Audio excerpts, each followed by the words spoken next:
मित्तल कांग्रेस में शामिल होने जा रहे हैं।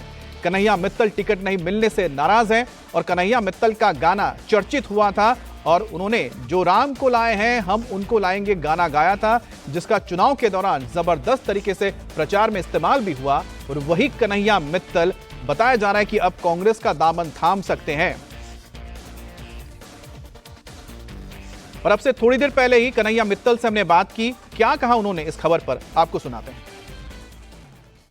और इस वक्त हमारे साथ मशहूर गायक कन्हैया मित्तल जुड़ गए हैं। कन्हैया जी, इंडिया टीवी में आपका बहुत बहुत स्वागत है। पहली चीज तो यही है कि आप कांग्रेस के साथ राजनीति की पारी की शुरुआत करने जा रही हैं। नमस्कार सबसे पहले तो, और सबको जय श्री राम। और ऐसा अभी पारी की शुरुआत करने का कोई वो नहीं है, बस मन है कि हाँ ज्वाइन करेंगे। कब करेंगे, कैसे करेंगे, वो आने वाला समय बताएगा। लेकिन कांग्रेस के साथ ही आप अपनी पारी की शुरुआत करेंगे, ये तो तय है? जी बिल्कुल, ये तय है। लेकिन ये बताइए कि क्या होता है वो बात जी, तो आखिरकार क्या वजह रही कि आपने कांग्रेस को अपने राजनीतिक करियर के लिए चुना? नहीं, देखिए वजह इतनी सी है कि लोगों का जो मिथ बनाया जा रहा है कि एक पार्टी ही है जो सनातन की रक्षा कर सकती है या धर्म निभा सकती है, तो वो मिथ को लोगों को समझाया जाए कि आप कहीं पर भी खड़े होकर सनातन की सेवा कर सकते हो।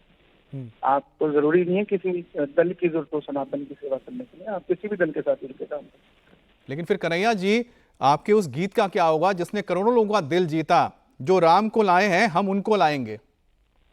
नहीं, वो गीत एक सनातन की पहचान है, वो किसी पार्टी की पहचान नहीं। पार्टी ने उसको अपना गाना बनाया, हमने पार्टी के लिए नहीं गाया उसको। हमने वो एक संत के लिए गाया जो यूपी के अभी मुख्यमंत्री हैं, महाराज श्री योगी आदित्यनाथ जी। लेकिन वो गीत हमेशा दिलों में रहेगा, हमेशा गुनगुनाया जाएगा। मैं कोई भाजपाई तो था नहीं जो मैंने उसको गाना को बनाया, और ना मैं कांग्रेसी था, ना मैं सनातन की बात करने वाला एक सनातनी हूँ जो कहीं पर भी खड़ा होकर काम कर सकता है। लेकिन एक बात बताइए कि आप कह रहे हैं कि ठीक है, ये आपकी अपनी इच्छा है कि आप किस राजनीतिक पार्टी के साथ जुड़ना चाहते हैं, लेकिन जब आप राम का जिक्र करते हैं तो ऐसे में जो राम का आप जिनका जिक्र कर रहे हैं, जिनके लिए आपने गीत लिखे हैं, वो तो अभी तक राम मंदिर गए ही नहीं। जिन पार्टी के साथ आप जो, ना राहुल गांधी गए, ना प्रियंका गांधी गई हैं अभी तक भगवान राम के दर्शन करने के लिए। देखिए, मैंने हमेशा कहा कि अगर राम मंदिर का उद्घाटन डॉक्टर मनमोहन सिंह जी भी करते तो हम उनका भी नाम लेकर भजन बना देते। हमें किसी के जाने से या ना जाने से बात नहीं करनी, और पार्टी विशेष सिर्फ पार्टी से उठकर आप अगर राष्ट्र की बात करें, सनातन की बात करें, तो अपना निजी विचार है काम करने का, आप कर सकते हैं। अच्छा कन्हैया जी, आप देश में जी बताइए। लेकिन पूरे देश में अगर ये माहौल बनाया जाए कि भाई सनातनी तो सिर्फ भाजपा में है, दूसरे में नहीं है, तो फिर एज अ कलाकार भी कह लो, एज अ सनातनी भी कह लो, ये संदेश हमें देना पड़ेगा। अच्छा, आपका जो गीत था, जो राम को लाए हम उनको लाएंगे, 2024 इलेक्शन के नाम से आपने यूट्यूब में खास तौर पर एक वर्जन डाला था। उसमें जो आपकी इच्छा है, जो आप बता रहे हैं, अपनी जो इच्छा रख रहे हैं, वो तो बहुत ही अलग नजर आता है अब।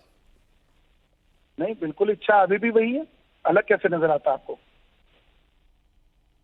आपको अलग कैसे नजर आता है ये बताइए। क्योंकि आप उसमें राम को जो लाए हैं उनको लाने की बात कर रहे हैं, लेकिन आप जुड़ उनके साथ रहे हैं जिन्होंने राम के वजूद पर ही सवाल उठा दिया था, जिस पार्टी ने। नहीं, जुड़ हम उनके साथ रहे हैं जिन्होंने राम के वजूद पर सवाल उठाया था, मगर हम किसी के साथ जुड़कर राम के नाम का प्रचार तो कर ही सकते हैं ना, उनको भी तो हम जोड़ सकते हैं। लेकिन विरोधाभास नहीं हो जाएगा इसमें? विरोधाभास किस चीज का होगा? विरोधाभास अगर होगा तो हम लोग यहाँ मैसेज देने के लिए बैठे हैं कि सनातन से ही जुड़ना है, सनातन की ही बात करनी है। विरोधाभास क्या? ये तो जैसे मर्जी मिथ बना दीजिए आप किसी के लिए भी, आजकल का समय ऐसा है सोशल मीडिया पर। और अच्छा, आप सनातन का जिक्र कर रहे हैं, जाहिर सी बात है सनातन के साथ आप जुड़े रह सकते हैं, किसी भी पार्टी में रहे, लेकिन जब उसी पार्टी के सहयोगी दल डीएमके की ओर से स्टालिन के जो बेटे हैं, जब ये कहते हैं कि जो सनातनियों को खत्म करना है, उनको आप मलेरिया, चिकनगुनिया, डेंगू का मच्छर कह रहे हैं, तो फिर आप ये बताइए कि उस पार्टी के साथ आपका जो जुड़ाव होगा, आप अपने उसूलों के साथ कैसे चल पाएंगे? अगर हमारे उसूल सनातन से जुड़े, अगर वो कहीं हिलते डुलते नजर आएंगे तो हम छोड़ देंगे पार्टी। नहीं, वो तो पहले ही बयान आ चुके हैं। बयान आ चुके हैं, तो उन्हीं को ऐसी ही एक बात बताइए, अगर कोई आदमी ऐसे बयान दे रहा है तो आपको भी ये तो नहीं आपको उसको दूर करते जाओ, आपको कुछ ना कुछ तो सफाई के लिए खुद भी जाना पड़ेगा ना, जुड़ना पड़ेगा। वो कांग्रेस की इच्छा में जुड़ना चाहते कि नहीं चाहती? अच्छा, आप ये कह रहे हैं कि अगर आप कांग्रेस के साथ जुड़ते हैं तो आपकी कोशिश यही होगी कि आप पार्टी के लोगों को या कार्यकर्ताओं को अपने जरिए सनातन के साथ जोड़ें?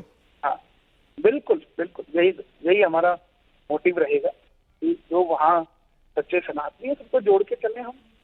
अच्छा, राम, ऐसा तो कोई भी नहीं है ना जो भगवान से विरोध रखता हो। नहीं, बिल्कुल नहीं। राहुल गांधी जी जो जाते हैं मंदिरों में, राजनीति अपनी जाते हैं जगह है, राहुल लेकिन गांधी। मंदिरों में जाते हैं या नहीं जाते? नहीं, मैं तो बोल रहा हूँ राहुल गांधी जी राजनीति जाते अपनी हैं। जगह है। हाँ, बिल्कुल जाते हैं, लेकिन राजनीति अपनी जगह है और अपने धर्म का प्रचार अपनी जगह है। अगर किसी राजनीतिक दल से जुड़कर आपके सनातन को बल मिल सकता है और वो राजनीतिक दल भी आपके सनातन के लिए कुछ कर सकती है, तो देश के हर युवा को जुड़ना चाहिए उस दल के साथ।